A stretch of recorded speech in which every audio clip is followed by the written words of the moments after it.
sekarang saya lagi mau mendalami itu, how do you assess Oke, crypto as a mode of investments? Jadi oke. misalnya portfolio saya mau buka nih Ya. 1% di kripto. Gimana cara menganalisanya gitu, Nah, Tim? menurut saya itu salah dari penamaannya, karena kan orang ngomong cryptocurrency. Makanya Oke. orang selalu aim-nya ke sana, Bang. Nah, saya belajar ini karena saya banyak beberapa konglomerat yang datang ke saya untuk belajar juga kan. Saya akhirnya ketemu cara untuk menjelaskannya. Kalau saya jelasin tentang cryptocurrency, otak mereka remittance, payment. Iya, betul. Buat apa investasi? Beli stablecoin atau beli Bitcoin buat tukar apartemen, that's it, Iya, nothing more kan, iya. mode of payment. Saya jelasinnya mungkin seperti crypto property saya bilangnya. Oke. Jadi Bitcoin itu lebih gampang kita value sebagai sebuah properti. Kalau di value seperti currency menurut saya agak sedikit berbeda. Soalnya gini kan, kalau misalnya currency kan siapa yang Betul, create, betul. siapa yang mint that currencies. Yes, Kalau property kan siapa yang build that betul. property. Jadi saya pisahin, jadi ada 3 saya sebutnya. Ada kripto yang lain, altcoins Ethereum, Solana, BNB yang dibikin sama Binance. Ini persis kayak venture capital mainnya. Oke, Saya anggap ini persis kayak equity play. Misalnya Solana, Ethereum, yang lain, it's all equity. oke, Ada foundernya, ada yang bikin. Nah, Bitcoin ini saya pisahkan sebagai properti. oke, Dan yang tadi yang Bang Sandi bilang, yang mint itu adalah USDT, USDC. Itu adalah cryptocurrency, yang stablecoin yang di-peg ke US dollar. oke. Jadi saya pisahin dalam 3 basket ini. Kalau yang Jadi tengah ini satu equity, equity, satu satu properti, property, satu satu currency. currencies. Itu Oke. cara awal fundamental saya analisanya. Nah, Bitcoin ini Bitcoin ini jatuhnya di yang properti. property. Bitcoin karena nggak ada yang bikin, ada grup yang disebut dengan Satoshi Nakamoto ini yang nggak ada yang pernah tahu sampai sekarang. Tapi itu kan unik ya, di zamannya serba digital, canggih sekali tapi tidak ada yang pernah Tahu. ketemu Hmm, siapa yang bangun. Dia anggap seperti Bang Sandi beli properti di Manhattan. oke. Pernah telat nggak? Mau 1950, 1990, 2000. Manhattan Terus naik. terus naik. Ini ada 21 juta blok. Jadi 276 ke samping, 276 ke atas, dan dalamnya 276. 276 pangkat 3, 21 juta. That's all the block in the world. Tapi bedanya apa dengan properti di Manhattan? Contohnya, orang di sana mereka mau nggak beli properti di Menteng? Nggak mau. Mau beli nggak di Bali? Nggak ada value-nya untuk mereka. Kalau kita mau nggak beli di Manhattan? Kalau punya duitnya, mas saya mau beli di Mau, Manhattan, mau, betul. mau, mau. Nah, ini sama seperti properti yang di Manhattan, tapi bisa ditransfer ke manapun, kapanpun, dimanapun. Hmm, Jadi orang yang di Nigeria, contoh seperti ini, Bang Sandi saya kasih 1 triliun rupiah, ya Bang Sandi udah punya sih. Tapi misalnya saya kasih lagi, saya drop di Afrika Bang Sandi. Bang Sandi mau invest apa? Stok Nigeria kah? iya, Properti di Cape Town, berani? Atau emas di sana atau dalam bulk size? atau beli saham di Egypt mungkin. Misalnya cuman boleh lokal nih, Oh, nggak boleh boleh, keluar, boleh, nggak boleh keluar nggak dari boleh keluar, Nigeria. nggak boleh bikin apa offshore account di Cayman, nggak boleh. Nggak boleh. Cuman boleh di Afrika doang nih. Ya mungkin cari peluang usaha seperti eh, tech, atau ini kan Afrika is the fastest Ya, growing continent kan. ya. Jadi anything about consumer tech, dan new and renewable energies lah. Itu kalau Bang Sandi kan. Tapi misalnya orang biasa di drop seperti mereka nggak akan bisa mikir seperti itu. Itu akan bingung Bang, mau taruh duitnya di mana. Jawabannya Bitcoin itu mau di Nigeria, mau di Venezuela, mau di Sama. Turki, it's all the same. Hmm, Orang bisa akses sebenarnya. Jadi saya anggapnya itu sebagai a new asset class. Kalau kita bagi dunia ini, itu kan ada 300 triliun in global hutang, iya, 300 triliun itu di sekitar properti, equity total mungkin 110. iya. Gold itu 19T, art itu mungkin sekitar 20, art and cars ya, Iya. sama jam tangan semua itu 20T. Bitcoin ini masih 1,6. 1,6 T ya. Udah lebih Jadi gede dari ekonomi kita ya. oh iya, udah lebih dari ekonomi kita. Nah, tapi pertanyaannya kan ini udah aset ke-89 di dunia, Aset kelas ya. aset kelas. Means berarti orang udah punya kepercayaan pada ini. Hmm. Menurut saya it's gonna go up sampai mungkin 20 triliun dalam waktu mungkin 5 tahun Bang, nggak jauh. Wah, Jadi waktu saya 10 kali lipat ya. iya, sebelum saya ke saham sebenarnya I found Bitcoin first waktu itu 2016, cuman saya nggak ngerti fundamentals-nya. But if waktu itu saya cuman beli itu dibanding yang lain, my asset will go up Jadi ini very fast. sebetulnya value-nya di-drive karena ada Scarcity, scarcity value ya, dan ada supply and demand, limited supply, limited dan supply. demand-nya semakin besar Demand-nya karena basically unlimited, karena kalau ini saya real, karena saya waktu itu jalan-jalan ke Turki untuk bareng sama partner saya, untuk tanya Bang. Jadi di Turki itu mereka 91% pakai Bitcoin. Jadi Mmm, kalau Bang Sandi ke Turki, Istanbul, itu bahkan yang punya exchange di sana jadi kayak semacam dewa. Jadi di airport-nya tuh nama exchange semua BTC Turk, BTC Turk, BTC Turk. mmm, Karena currency-nya hyperinflasi, yang orang yang founder exchange ini pegang Bitcoin kayak ribuan, puluhan ribu. oke. So they become very very rich di currency Yang sangat, yang sangat hyperinflated. iya. Jadi that's what happened to me sebenarnya the last Jadi 5 mereka, years. akhirnya investment-nya dalam properti ini ya, Bitcoin Bahkan ya? bukan investment, tapi untuk day to day asetnya karena mereka tidak bisa hold di dalam USD. Oke. Lebih gampang untuk mereka akses beli Bitcoin karena USD sana Jadi sedikit. kayak saya mau, eee, Belanja, belanja properti, beli apartemen di ya, Istanbul misalnya, itu bayar pakai Bitcoin? mereka convert ke currency-nya baru mereka bayar. Bahkan mereka untuk beli day to day karena di mereka pagi harganya berapa, sore itu udah dicabut lagi diganti harga yang baru di supermarket.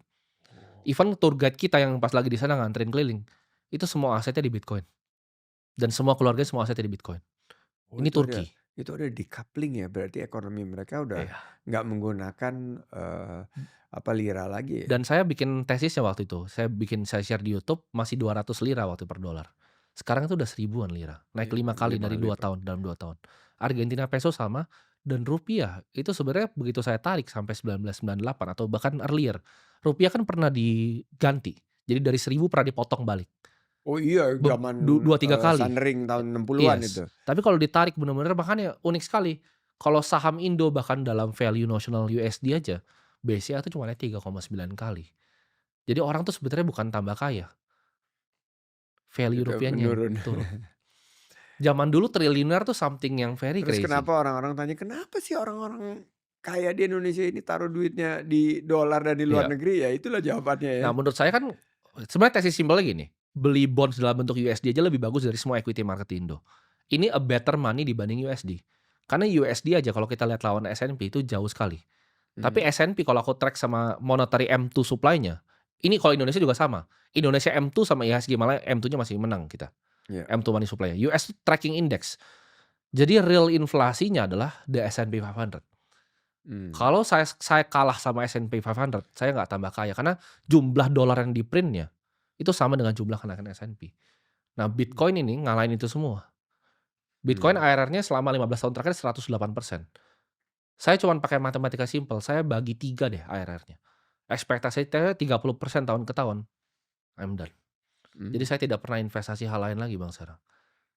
At least dia harus coba bisa kalahin 30% menurut saya risk free rate itu. Tapi, mungkin long term, eee, apa, long term view ya Long berarti term ya? view, very long term Bukan view. trading berarti ya? Bukan, saya Bitcoin for like mungkin 20 sampai 25 tahun Oke, view-nya. Tapi oke. ya bakal turun karena dia kan makin berat kan asetnya makin naik nanti. Iya, Tapi fundamentalnya adalah gimana kalau misalnya Bang Sandi bisa dikasih properti divisible bahkan. Kalau beli properti di Manhattan kan misalnya penthouse 10 juta dolar, itu nggak bisa dipretel. iya, Bitcoin-nya bisa sampai 0,00000001 pretelnya. Orang punya dijual. 1 juta juga bisa beli. Orang punya 2 juta bisa beli. Iya, Bisa dipretel, bisa Bang Sandi pindahin. Bedanya apa? Contoh, misalnya orang di Indonesia, uang itu bukan benar-benar milik mereka kan. iya, Kita punya uang di bank, di sistem di sini. Pemerintah bilang, "Oke, saya bekuin bank kamu, selesai. It's not your money." Kalau saya punya Bitcoin, it's all in my head. Saya mmm, bisa sekarang pindah ke Singapura with all my money. mmm, Without a trace, without anything. karena ada Yes, eee, di sistem kita gitu ya, betul. bukan di Jadi sistem yang dikelola oleh, benar. eee, pemerintah atau, authority lainnya gitu ya? Ini pertama kali dalam sejarah digital, something itu nggak bisa di-copy. Jadi kan kalau zaman dulu orang udah banyak yang mau coba bikin uang digital kan. Iya, Tapi problemnya dengan uang digital itu apa? Kalau kita lihat sekarang, uang digital itu kalau misalnya kita lagu itu bisa di-copy. Ini pertama kali diciptakan sistem yang blockchain itu, yang mmm, tidak pernah bisa di-copy dan diaudit setiap 10 menit. Jadi blok barunya itu setiap 10 menit. mmm, Federal Reserve tuh diaudit 50 tahun lalu, terakhir iya, diaudit. Ini setiap 10 menit saya bisa lihat. Bloknya transaksi siapa aja tidak pernah bisa di-reverse, nggak bisa pernah dibalikin. mmm, Jadi ini seperti simpelnya gold, digital gold, tapi menurut saya lebih mirip ke properti. iya, Ini iya, seperti properti. Beda ya kalau kripto yang lain itu di value persis kayak perusahaan mereka issue token kayak issue share saja Iya, standar. iya, iya. Jadi yang apa namanya, bucket 1, Bucket 2 dan bucket 3. bucket 2 dan bucket 3. Jadi equity dan Betul. property ya? Makanya akhirnya Bitcoin yang di US mereka akhirnya bilangnya Bitcoin aja, mereka nggak bilang kripto kan akhirnya. Heeh. Karena kripto ini ada founder-nya. Yes. Kalau ada founder-nya, CEO-nya kenapa-napa, ya tokennya pasti turun dan persis seperti saham lah. Iya, iya, Basically ini unregulated securities kalau menurut saya pribadi. iya. Ini saham yang bisa diakses sama semua orang di dunia. Tapi Bitcoin ini a new breed of asset. Ini Ini seperti masuknya di property bucket ya? property bucket, monetary network yang berbeda. Ini kayak Hmm. protokol, kayak HTTPS, internet. Iya, iya. And you can build on top of it, programmable money. Jadi ini kayak cyber Manhattan saya Jadi sebutnya. intinya you don't have to do any valuation exercise, nggak perlu Nggak perlu. fundamental check setiap Betul. 3 bulan report keluar seperti apa, Tidak ada. financial statement, earnings Tidak ada. review, Betul. guidance, nggak ada. Jadi Betul. taruh aja uang terus akan berkembang gitu ya. Betul. Itu yang kenapa mungkin Charlie Munger sebelum dia meninggal dia nggak setuju dengan asetnya. Karena menurut dia ini tidak memberikan value apa-apa. Nah, saya suka gambarin ini gini, kalau untuk mungkin Bang Sandi mungkin juga bisa melihat Bitcoin ini nggak penting. Karena Bang Sandi nggak ada kebutuhan untuk beli Bitcoin ini. Saya kalau gambarin ke teman-teman yang nonton, itu saya gambarinnya kayak api. Api yang di tengah salju. Kalau saya sama partner saya ini dulu dosen. Dia ngerasain benar-benar digaji UMR, kena inflasi itu kayak gimana. Sampai uangnya dihajar di Bitcoin semua. Ini kayak api. Kita tuh kita orang yang kedinginan yang di pinggir. Kalau Bang Sandi itu udah punya hotel, ada helipad-nya. Jadi udah nggak butuh apinya ini. Sama seperti Warren Buffett. Makanya investor yang zaman dulu, mereka nggak akan ada yang mau lirik asetnya. Mereka nggak tertarik. Karena menurut mereka tidak ada value-nya di sana. Jadi ini new breed of Ini new breed of investors. aset zaman kayak saham muncul 1600 menurut saya. Oke. Entirely new. Got it. Tentu aset. Got it now. Siap. Jadi mungkin Saratoga nggak akan masuk tuh. Itu kalau Bang Sandi tadi bilang Tapi kan. saya percaya bahwa anak-anak muda yang Iya. kerja di Saratoga sudah ada kripto pasti. Bang Sandi kan bilang tadi NAV-nya diskon kan. Jadi kalau Bang Sandi pernah lihat ada perusahaan namanya MicroStrategy. Dia perusahaan software yang semua dari net profit-nya, balance sheet-nya 100% dibeliin Bitcoin. Itu valuation-nya up by 2,500 times. Oke. Wow. Saya masuk di 2022. Karena holdingnya semuanya di-convert ke Bitcoin. Bitcoin. Karena itu kayak pasang arc reaktornya Tony Stark gitu. Oke. Bitcoin itu. Jadi saya juga pas saya pindah ke, ya kita anak-anak itu sebutnya Bitcoin Standard.